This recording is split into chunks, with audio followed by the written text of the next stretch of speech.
rewritten script. When she said it, it didn't feel real. It felt like the air was sucked out of the room. We were at her favorite cafe, the same corner booth where we toasted our engagement just weeks earlier. Her voice was steady, too steady, like she'd rehearsed every word in the mirror. "I love you," she said. "I do. But I need closure. Just one night with him, and I'll be free of it." I blinked, said nothing. My mind was scrambling for a reason, a justification, anything to make it make sense. This was the woman I had planned forever with. We'd talked wedding songs, debated baby names, mapped out bucket list trips together. And now she was asking for permission to sleep with her ex, so she could move on. Was that love? She reached across the table, her hand brushing mine. "Please," she whispered. "I need to settle what's inside me. If I don't, I'll always wonder." Her eyes were pleading, but I had no words to give her. I gently pulled my hand back. I wasn't mad. Not yet. Just stunned, like my heart had skipped too many beats to catch up. That night, I didn't sleep. I lay there, staring at the ceiling, my mind turning circles. Was this normal? Was I the problem for feeling betrayed before anything even happened? Every image of her with him twisted like a knife. This was the woman I trusted with my whole life. And now, that trust felt counterfeit. The next morning, I told her I needed time. She nodded quickly, almost with relief, and said she'd wait for my answer. But she didn't know. I had already decided. The fact she could even ask me for this proved she wasn't who I thought she was. That evening, I called off the engagement. I didn't shout. I didn't argue. I just said, "Love doesn't come with conditions like that."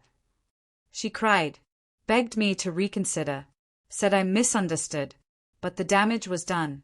Some things can't be unsaid. Word got out fast. Friends, family, all asking what happened. I kept it short. We weren't right for each other. I never tried to embarrass her, even though I easily could have. Somewhere inside, I still cared enough to protect her dignity, even if she hadn't protected mine. Weeks passed. She messaged me often, saying she never went through with it, that losing me had made her realize everything. But I never replied. I knew even a single response would open a door I had already locked. So I focused on myself. I picked up hobbies, drove aimlessly, reconnected with old friends, started therapy. At first, it was all distraction. But over time, it became recovery. Little by little, the weight lifted. Months later, I saw her again. Grocery store. Aisle 5. She looked thinner, worn down, eyes clouded by something heavy. She gave a faint smile. "You look good." I nodded. "Take care." There was nothing more to say. That night, I thought about what could have been, if only she had chosen differently.